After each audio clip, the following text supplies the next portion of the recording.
Okay, well, welcome everyone to post-sermon conversation here at Memorial Drive. We'll be covering the sermon that I got to preach on Sunday the 11th. And so I'm joined today by Daryl Johnson, who is graciously part of this conversation today, as Tim is out of town getting Quincy from AIM. Lubbock portion finished, and so Quincy will be back here a few weeks and then head off to Mexico. So that's pretty exciting stuff. So as we do, I want to just provide a nutshell of what walked through on Sunday. We've transitioned from lion versus lion to the victorious lion, and the emphasis there is we started with victory, but now after processing through all this stuff about the devil's work, we wanted to come back and really cement in this dynamic. Look, a lot of this talk can make you feel defeated, but you're not. Now, you can feel that way. The whole world could say you're that way, but Christ is very clear that you're not. And so basically, how do we live in that victory? And Tim covered the idea last week of it's critical we have to die to ourselves. And the big thing is we have to keep that in front of us, to die to ourselves, because I don't even know if this was said yesterday or last week. The reason we don't want to is we feel we've already done our turn. I've already died to myself. And so where's this getting me? I think that's what happens to a lot of people, that then we go protective on it and say, isn't it somebody else's turn and this kind of thing? And that's a very normal feeling. But as Tim made the point last week, it kind of takes life away from you. Sorry, just your comment on, dying to yourself and keeping that in front of us. I think for me, just being together on Sunday was fantastic, and being with people is something that I really cherish and have recently been exposed to how much I've missed it.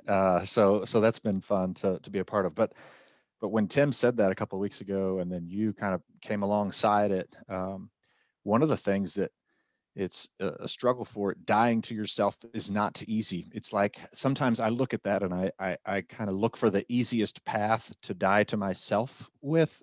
Which road do I take to make this dying to myself something that's more convenient? Right. Is that a weird way to? The least painful. Yeah. Right. And so I just it's not a keeping it in front of you and constantly reminding yourself and each other, and being reminded by others that it is not necessarily the easy path. In fact, most often not. And so I think that's a neat. A friend of mine and I were talking this last week about, a lot of times we choose the lazy route right in the middle. And Jason, you and I spoke about that in regards to something else on the phone the other day. But picking that simple, easy route is a struggle for me to avoid that. Yeah, and I think it's important to make a distinction. We're not wanting to be gluttons for punishment, because the irony is, if I say, well, then I'm going to be a glutton for punishment, I'm actually being a glutton. And so that's a sin, because then we find ourselves developing identity around, look how much I'm being punished. The key there is, that's why that's a really useful phrase to me, keep it in front of me. When I'm dealing with my life, I don't have to choose. I don't know. I wouldn't want to ever say, let me put it this way. I knew a preacher that he intentionally raised his family in poverty. He was working in a Midwestern state, and he just said, no, we will not have anything extra. And so they gave away so much. It was really, I don't know, it made his family really sad and resentful.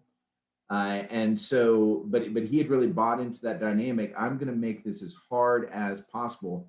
And I think Jesus says at the end of, when he's talking about do not worry, you can go ahead if you need to get some. No, I'm good. Okay. It's like, this is just a good example of real life. It just keeps coming in, but no worries. Yeah, no problem. So the dynamic of Jesus, he's talking about don't worry about anything, but at the end of that, he says each day has enough trouble of its own. He doesn't say each day doesn't have trouble, or if you're having trouble, you're doing something wrong. he's simply saying, don't go looking for trouble. But he's saying each day is going to have enough trouble of its own, and just saying, hey, God has purpose for this. And that really kind of ties into what I was saying in the sermon. My sermon was more the focus of how do we interpret the trouble in our life, and that idea of, the Psalm 139 passage where it says, you hem me in before and behind, which can feel very comforting, like when you're getting, maybe as a kid, you're getting tucked in by someone you trust and love. But as an adult, that doesn't feel good to be confined or besieged, and that word literally means adversary. And so I think what David is saying there, you feel, when I walk with you, God, it feels almost adversarial. And that idea continues in the New Testament, where that word trouble, like in 2 Corinthians chapter 1, where he says, when you have troubles, God comforts you. And then you then extend that comfort to others who are in trouble. That word trouble actually means hemmed in the Greek. And so it's this idea of you feel like God is an adversary.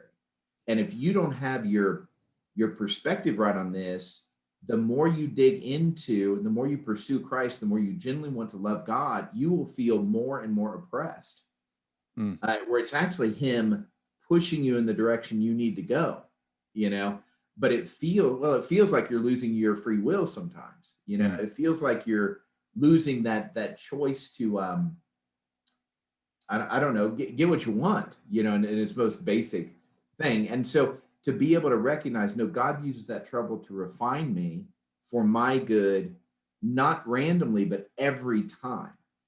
And part of that, and I didn't get into that in the sermon, is it's hard. Why it's hard for me to believe is I don't have enough brain power to orchestrate something for you that will work every time. You know what I mean? I don't have enough brain power to orchestrate something for my children that would work every time. And so to imagine somebody is that intentional, that powerful, and that considerate working on my behalf, it's just really hard to imagine.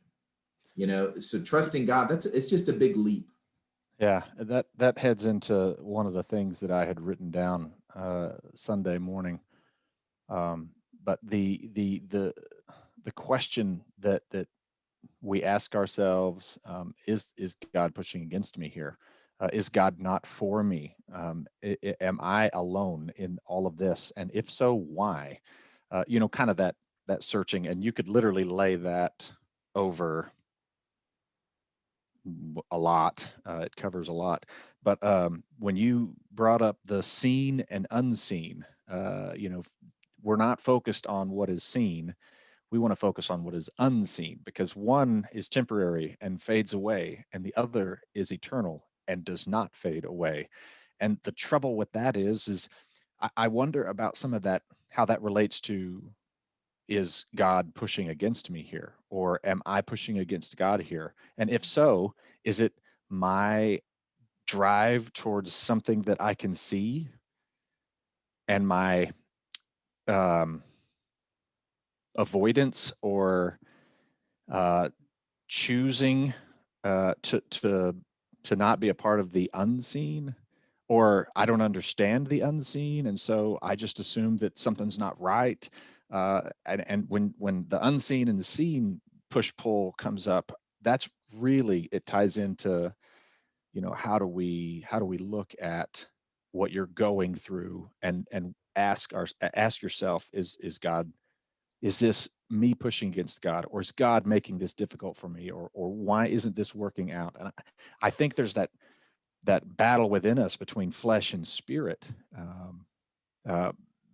because I can control things. You mentioned something about control as well, where if we don't give it over, I don't trust in him, so I've got to figure out how to do this on my own. So I'll use my own power, my own intellect, my own perspective to get something done, all with good intention, because that's what we're trying to do, right? But it's all seen, and none of it would be unseen. And so, yeah, that's a wrestle that we have, and it's not. I look around. I'm thinking about where I was sitting Sunday, and looking around at all of these people, and I'm like, okay, so who's got that figured out? Who can I look at and go, there's someone that never messes with the seen and always messes with the unseen. Yeah. Who has that? And so I like that there's comfort being together and noticing that, well, we don't, but we know who does. We don't get it, but we follow the one who does. And so and that of course plays into the trust that you spoke of. You know, you don't have the answers. Do you trust me? Do you trust me to give you what you need when you need it? Yeah. Yeah, no, that is gold. I'll tell you, you've tapped into a wrestle in my own mind that's been going on for years. It's really looking, I think one of the things that's discouraging about walking with God in most American culture, and what I mean by that is last few hundred years. And I'm not suggesting that prior to that it was better. I have a better sense of that time period. But we are the restoration movement was founded in such tremendous roots in saying we want to know the truth. We want to throw off everything of humanity and just know our Bibles, you know, and I honor that. And that's produced so much good fruit. Welcome, welcome. That's classic. That is classic right there. I need you to schedule that every 10 minutes. Somebody else, he just comes back every 10 minutes.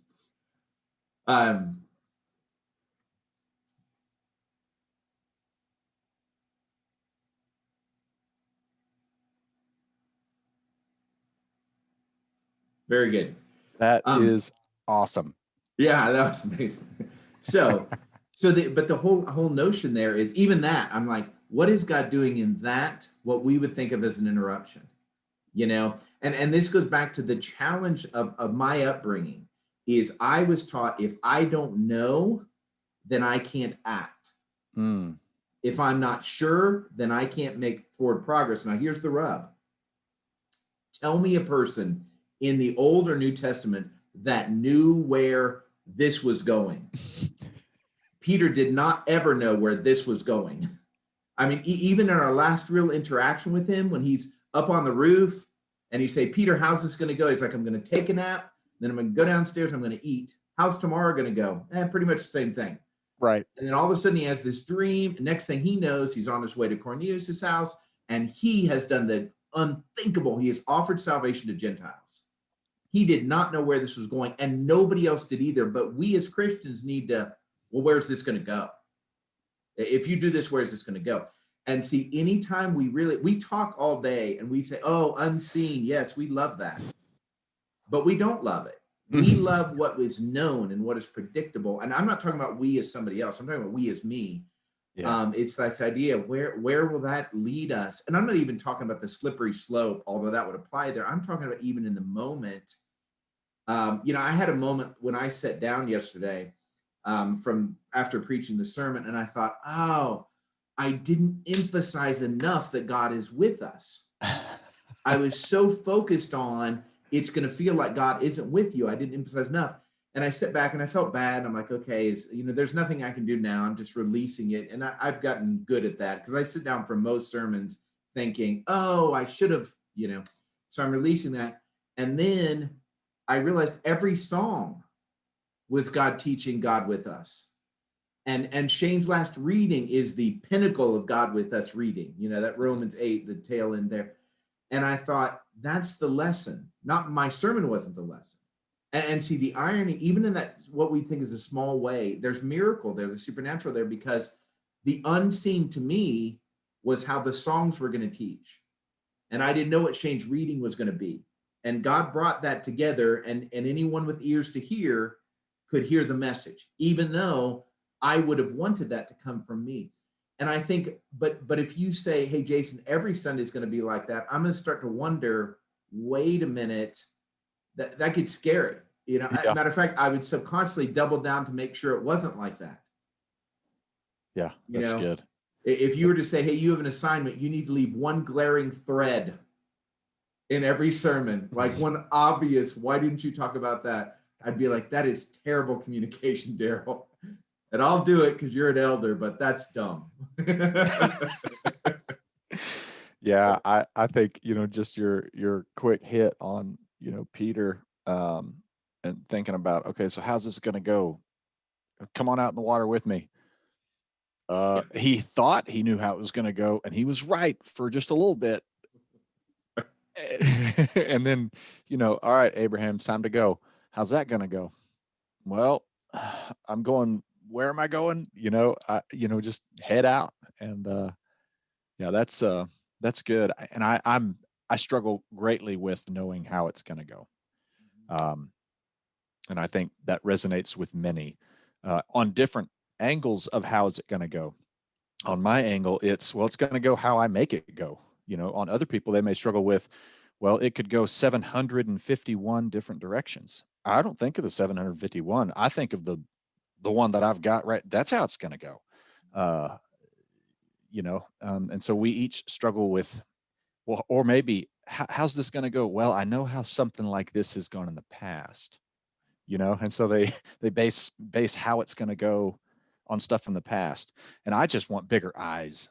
I want to be able to see with bigger eyes. I want to be able to see when this is, just my little squinty eye, I've got my eyes just focused in on the one thing and I tunnel vision everything else out, or I see with bigger eyes of like the past example. So this is how it's gone in the past.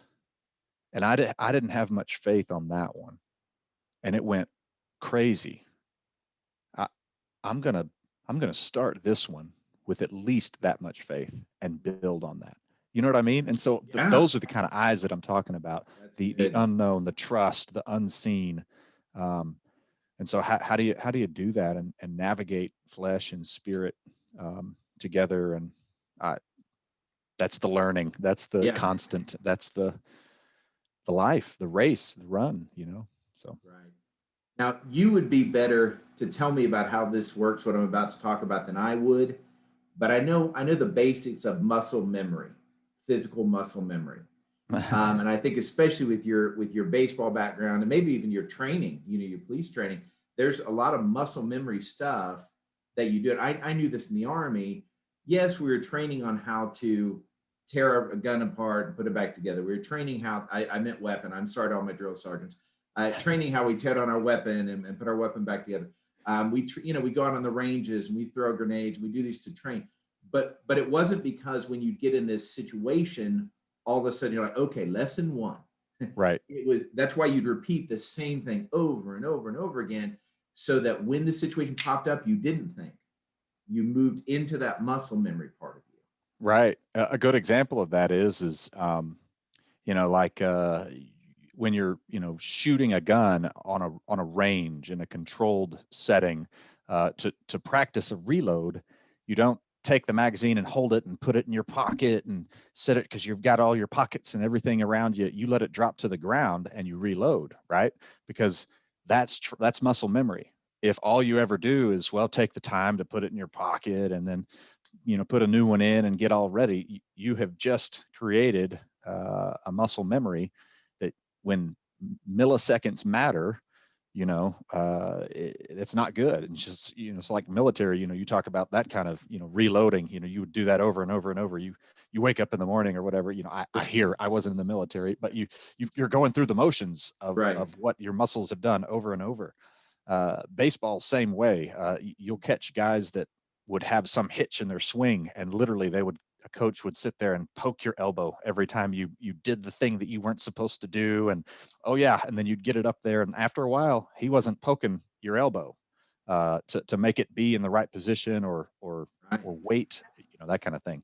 And so that kind of training for muscle memory, and that's really good as far as like how do we practice together well with our family, with our body of believers. How do we do that well? How do we create an environment where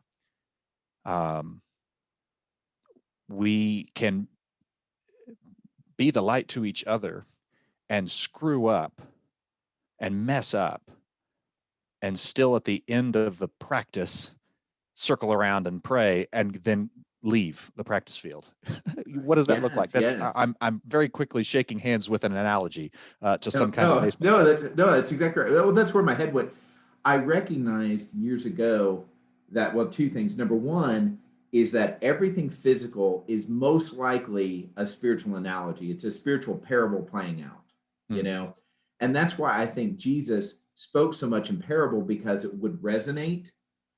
But it would also open their eyes to, in other words, if I can imagine a seed with spiritual implication, like a physical seed and I can see the spiritual implication there, can I see it in these other facets, in my parenting or in my different aspects of my job? Can I have those spirit goggles, as you've said before, those spirit eyes to look at things and watch for it, and then to have spiritual muscle memory? Now, here's the truth. We already have spiritual muscle memory.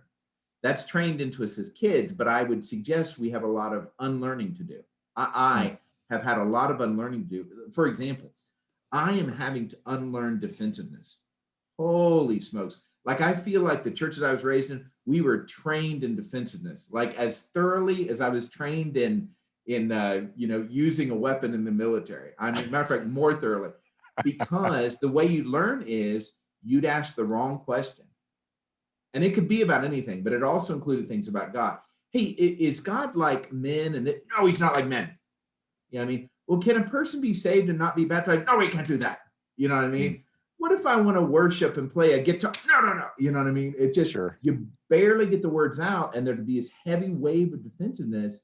And when you experience that, you have fundamentally two choices. You either resist it and usually throw the baby out with the bathwater. I guess God isn't for me. I guess church isn't for me. Or you unintentionally became it. And I became it.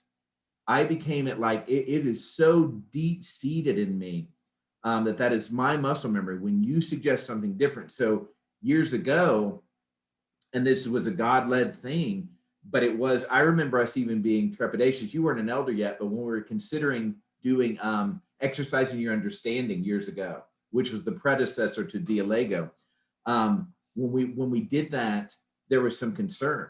Like how can you raise the exact opposite issues and people will be mad? How are we're going to be mad? We're always going to be mad. And I was like, well, let's put it on Wednesday night. Those are the core people. like they attend no matter what. I don't know if they're the core of the church, but they attend no matter what, So we'll do it there, and we'll do it as gentle as we can. And that was the thing. That class was supposed to last about maybe 13 weeks. It lasted 26 weeks. Because we're like, okay, now what about this and what about that? And we would literally, for those that don't know, we would literally take an issue, and that word is even poor, but that speaks, something that the church has argued about for years and years and years. And we would present each side of it as beautifully and as decisively and as biblically as we could. Like there was no straw man argument, like I would argue, we started easier. We started with, should you have a kitchen in the church building? You know what I mean? Which today we're like, but man, there are people that fought to the death over that. You know what I mean? Yeah. Even at Memorial, there's a story about somebody in the middle of the night bringing up a refrigerator and plugging it in at Memorial. And it wasn't really noticed right away. And then once it's like, well, it's been here for weeks. You know what I mean? And that was kind of the bridge. I don't know the whole story, but I do know that's a true piece of it. So we started there and then kind of branched out from that to more complex issues. Yeah. It was a gamble. It makes me really appreciate a group of, I say a group, a demographic at our church. I think Trent Taylor and I were having a conversation, or maybe it was you, but we were talking about older folks and what kind of older guy do you want to be, Jason? What kind of older guy do you want to be, Trent? And we had talked about that, and man, that it just makes me appreciate a lot of our elderly members. And I don't know how to say it without sounding cheesy, but I want to be able to have eyes wide open and have come from wherever I come from, wherever I'm coming from now, and 20 years from now, what will that look like? And how do I, I've already got images of, wow, okay, that's patient. That's someone that is patient with Jason, or that's someone that is patient with Daryl. That is someone that is patient, because like your story of Chris Jones, where you're just on fire and going, and you've got a comb in your hair, and he's just, that kind of, that trust. It just makes me appreciate, because there's more muscle memory built in. That's exactly right. And so what what do you do with that? I mean, we're all on this journey together. We all have different pieces of what we struggle with and what gets us. Um, and you don't have, yours isn't, oh, you got the, God gave you this and God gave you that. And how come, like when Peter's asking, or who was it asking Jesus? Yeah, right there at the end when they're fishing, I don't know what to do. I'm going fishing. So, well, what's going to happen? And what's it to you? What happens to that guy over there? How do I have that peace and trust as I age, however long I get to walk around? Yeah. So two So words to that have see, popped in my head. What, say sorry, I was again? just gonna say, and to see people at Memorial and other places that that aren't at Memorial, other folks that aren't at Memorial, to do that well and to struggle with it, I admire that. Yeah, Yeah. absolutely. I think that part of it is, I remember when I was in the Army, I was over at Charles Smith's house, who was a very significant man in my life. And I met him at a church. And my story is I was not interested in church at all, because I didn't trust church. I was very anti church, but I didn't want to lie to my parents. And so I would go to church periodically, off base there. And Charles had befriended me and invited me to his family. But one of the things that really struck me was I watched a family have disagreements and not fight. They didn't deal in defensiveness. And one time he said, Jason, I will never intentionally misunderstand you. And that's the weirdest statement to hear. You're like, what idiot would intentionally misunderstand me? And you know why he's saying that? Because I intentionally misunderstood people all the time. That's what defensiveness does. It makes you knee jerk. It makes you like there's data. I don't know if you've ever been in an argument and you're wrong, but you just keep arguing. You know what I mean? That's intentionally misunderstanding that a person. That's like, and I thought it didn't feel like accusation either. It felt like invitation. But until I caught a glimpse of it, that's like you talking about Chris Jones. Until I caught a glimpse of it, oh, this is what it looks like. It's hard for me to move. And that's why when Paul says, follow me as I follow Christ, he's not saying that he's the savior. He's simply saying, I've caught a glimpse, and I want you to walk with somebody that's caught a glimpse that you haven't caught yet. And so really the truth is, Daryl, I want to follow you as you follow Christ, and I'm inviting you to follow me as I follow Christ, because you've caught glimpses that I haven't caught, and vice versa.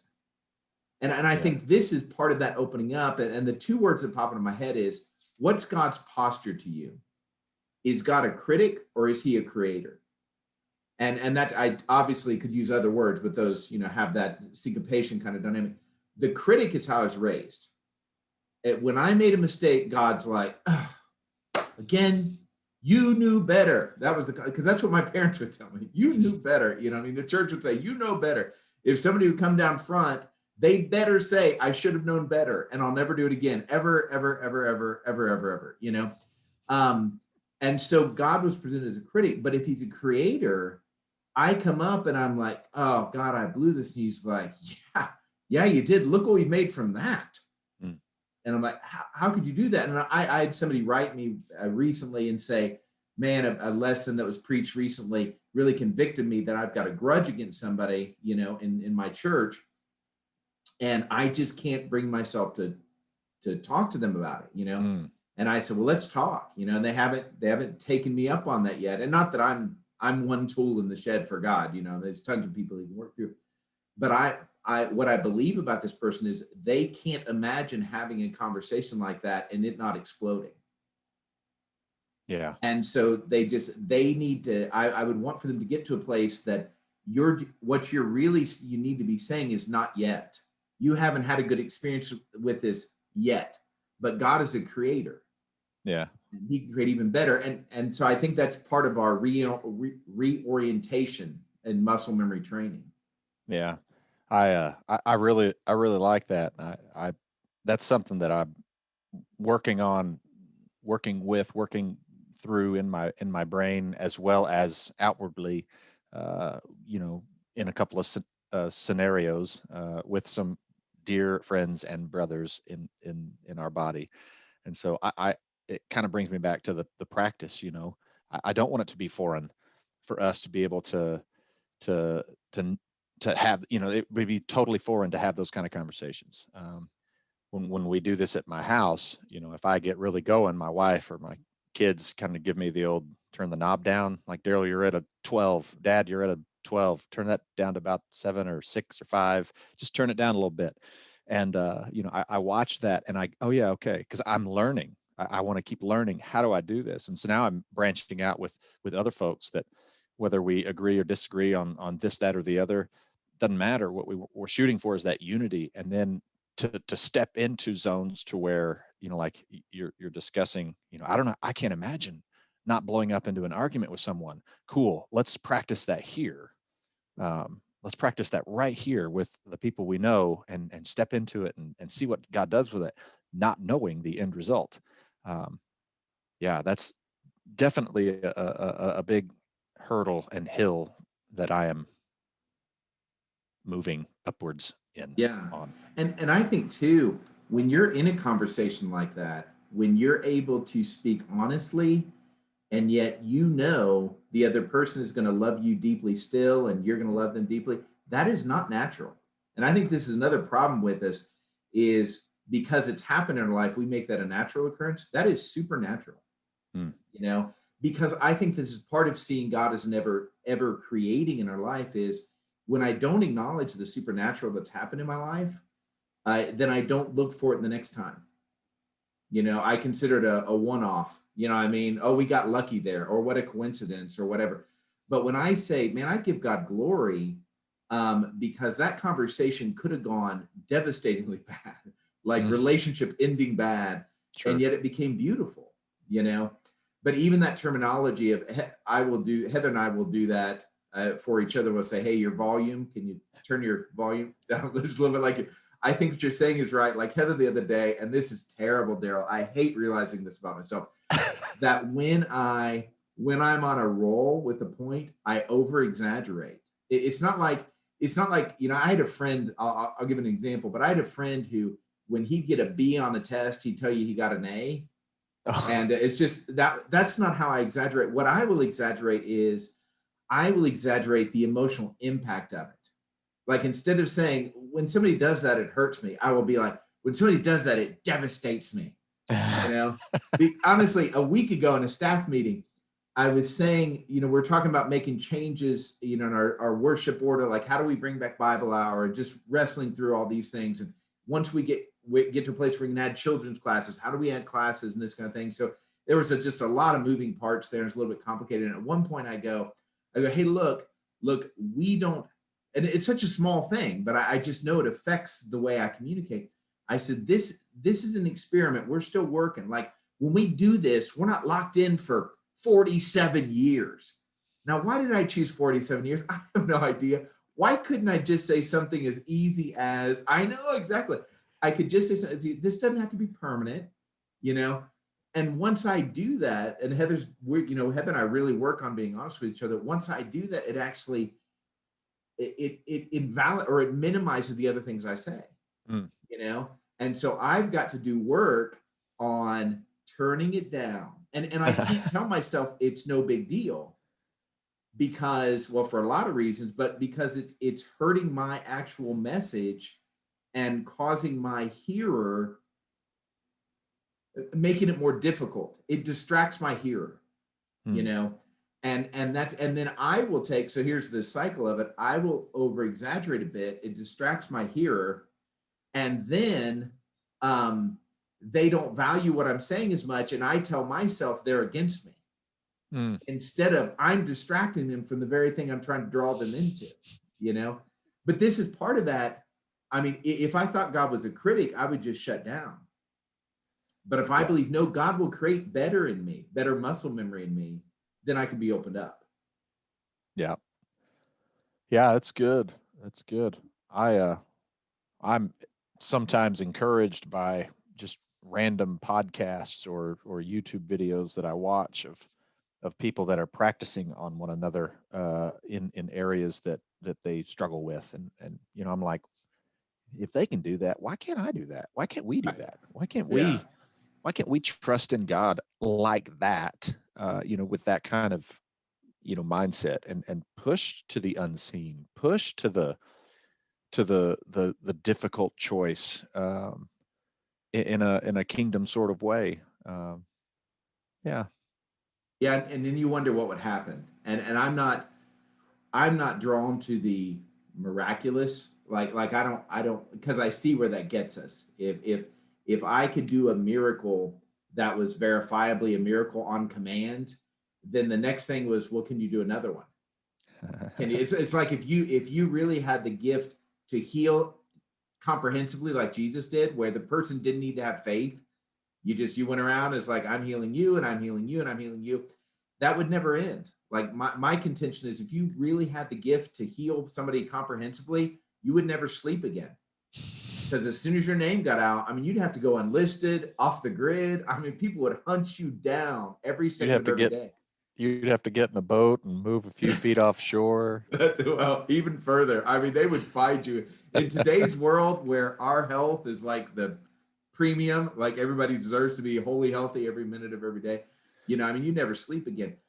But I do, so I'm not like in any way saying, man, I can't wait till we have this. What I am saying though is, do we tend to experience more mundane lives because we are closed off to him being constant creator?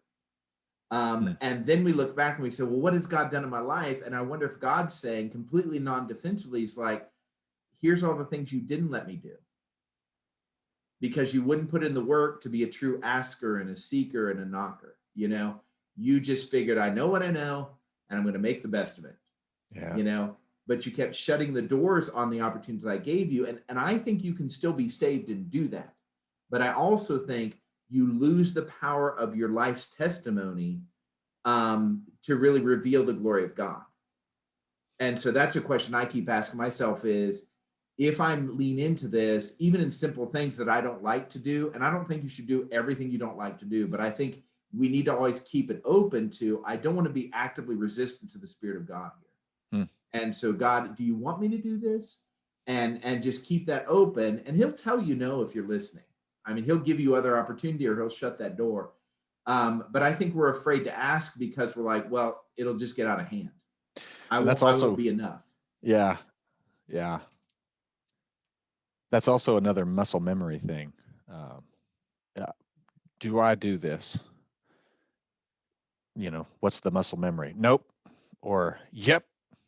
Or how about, let me count to 10 Mississippi and let me see if I'm being led to do this, whatever this is. Let me get a second. Let me give it a second. Let me breathe for a minute. Let me ask him. How's that for a response, versus a reaction? The reaction is nope, versus a response of, well, I've prayed about it and no.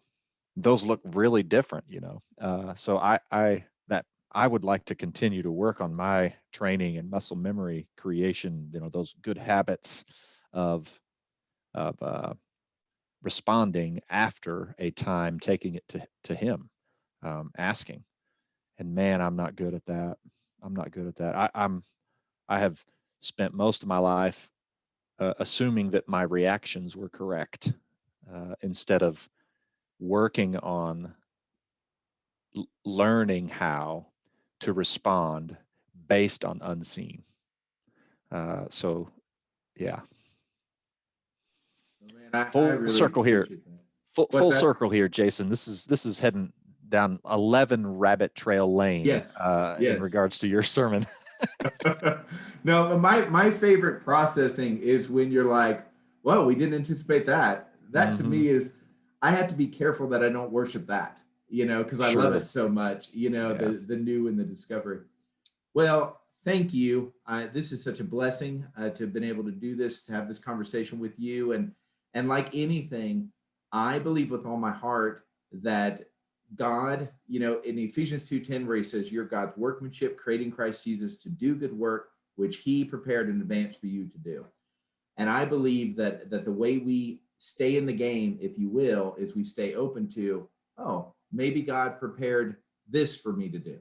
You know what I mean? And then watching. And to me, the proof of that, to me, the message back is, man, this took my mind in ways I wasn't anticipating. Mm. It opened me up more to God. And I think that's one of those supernatural, maybe people feel like, well, that's not enough to be supernatural. The hints of supernaturality. There you go. There's a Terryism. But that whole dynamic of saying, man, that is totally new thinking to me that I wasn't doing, an hour ago. To me, that's beautiful. And part of that retraining for me. Yep. So thank you very much. You have a great day, brother. Thank you. You too.